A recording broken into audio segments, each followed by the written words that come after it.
Boyce Watkins from Your Black World and Financial Juneteenth. Financial Juneteenth is a place where we talk about economic empowerment, mainly through financial literacy, entrepreneurship, workplace discrimination, stuff like that. But today I wanted to take a little bit of a twist and actually, I don't know if you know that I'm actually a big fan of hip hop. But at the same time, it's not a matter so much of always being a fan, but more so a person that also tries to understand how hip hop influences our culture, how it influences our thinking. And one of the rappers that a lot of people know about is the guy sitting next to me, Rick Ross. Now, Rick Ross is a pretty popular artist. He's controversial in that it's easy to argue that some of what he promotes in his music is not so good for the black community. Personally, I've taken a unique issue with Rick Ross in that I think that the fact that he's stealing somebody else's name is a problem right there. I think he should be paying Freeway Ricky Ross for that name. I talked to Freeway Ricky Ross just one time, and I did let him know that I commend the fact that he's a former notorious drug dealer, but yet he really wants to kind of make amends and to do something good for his community, and I give him the right to do that, and I respect his desire to do that. Now, obviously, that doesn't take away what he did, though. By helping to bring so many drugs into the black community or serving as a party to that, that was one of the things that destroyed the fabric of the black community. But here's what I wanted to kind of hit on real quick. Recently, Rick Ross tried to perform in Detroit, and a rapper by the name of Trick Trick, who once performed with Eminem. He's more of a local artist, to be honest with you, more local, regional, etc. Basically, Trick Trick has organized what they call a no-fly zone, which basically says that if you are a national artist and you want to come to their city, you have to you have to bring local artists on stage with you, or you have to let them perform at your concert. And basically, the argument here, the logic here is that you're getting all these economic benefits from being in our city. We deserve a piece of that. We deserve a piece of that pie. And I actually thought that it was interesting.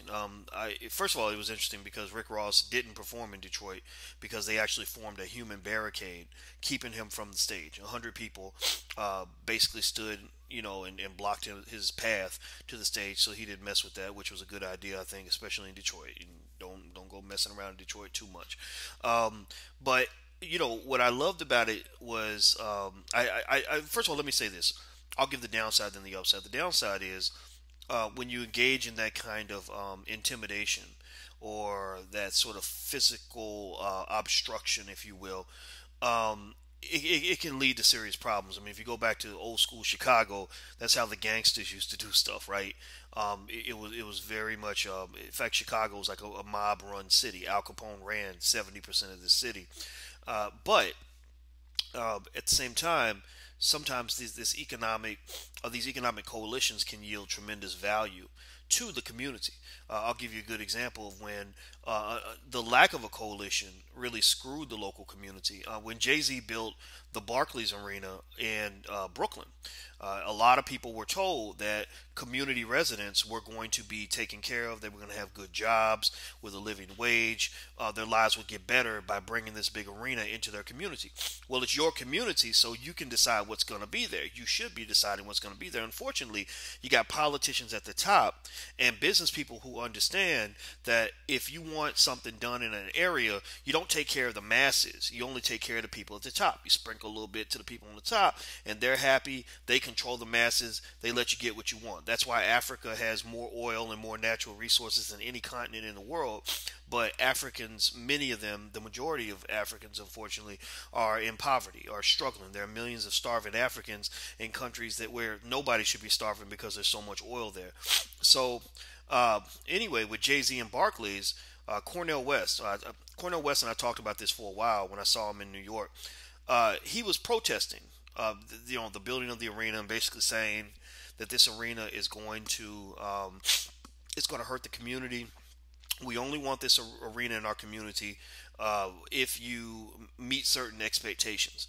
And so what happened was the Russian billionaire who wanted to build the arena, he couldn't get through Cornel West. He tried to talk to him. Cornel West he refused to be bought.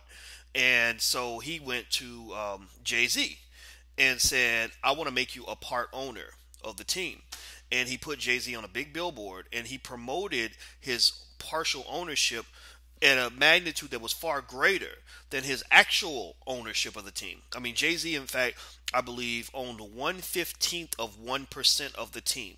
1/15 of 1%. That means if you chop that team up into 1,500 pieces, Jay-Z would have one. So his ownership stake was virtually non existent.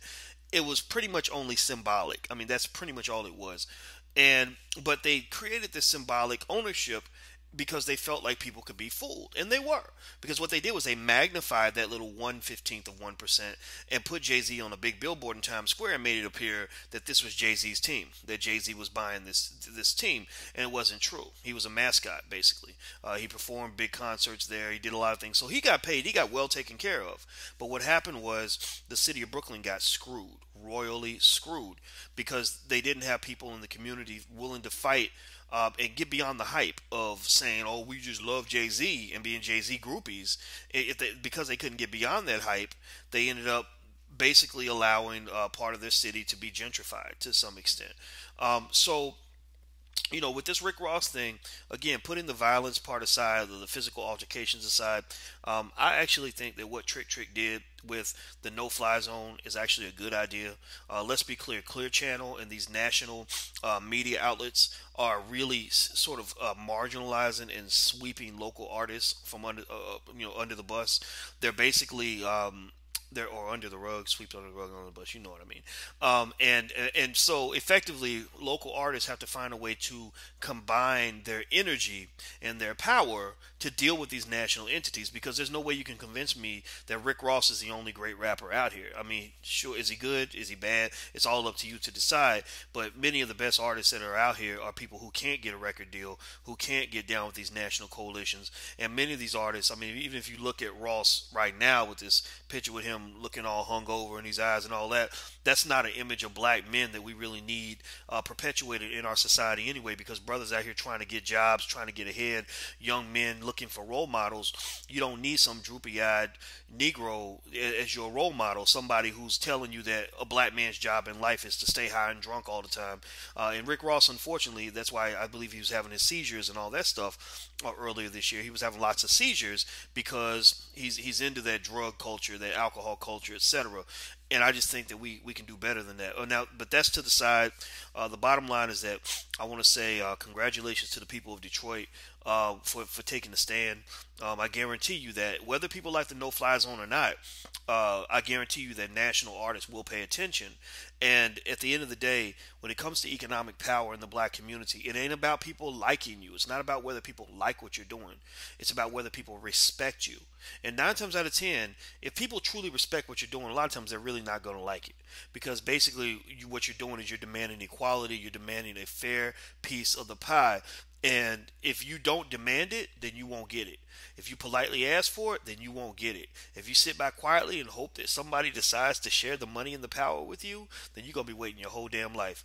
So, bottom line, I think that what Trick put together was dope as hell. I think it's amazing. I think it's awesome. It shows the brilliance of hip-hop artists, and I think every city needs to install something similar to basically say, we're not going to be trampled. We're not going to let you use us. It's not going to be hit it and quit it. You need to share some of that money. Well, I'm Dr. Boyce Watkins. Make sure you go subscribe to this channel so you can follow the stuff we're doing here, but also subscribe to financialjuneteenth.com, Financial Juneteenth, and that's a site where we talk about all types of economic empowerment. I've been a finance professor for 20 years. My PhD's in finance, so I'm not just a financial commentator. I actually spent a decade of my life studying finance at the highest levels, and what I found is that you can learn financial theory in a lot of real world examples. So just because I'm talking about hip hop doesn't mean I'm talking about bullshit. I'm talking about hip hop because I think that's a very real example of how certain black people in our community can harness their economic power. And if you really want to understand how to harness the power of hip hop and understand it, go pay attention to to Chuck D. Chuck D, met him too, talked to him for a while, liked this guy a lot. He showed the power of hip hop in two ways. One, Public Enemy harnessed the power of hip hop for political gain. That's why it was dismantled. That's why you see all this gangster crap, and all this silly stuff on the air, because they didn't want that. They don't want hip hop artists empowering black people to go vote or to learn how to read or to get money or truly get money. I'm talking about save money, invest money, and build power. They want hip hop music to encourage you to engage in illegal activity, to engage in sexual irresponsibility, to kill one another, and to stay high and drunk all the time. Because people who are killing each other and staying high and drunk all the time are not going to actually become a viable political force in any community. So, if you really want to understand the power of hip hop, go listen to Chuck D too. But anyway, I'm Dr. Boyce Watkins from Financial Juneteenth. Take care. God bless. Have a wonderful day. I'm gone. Peace.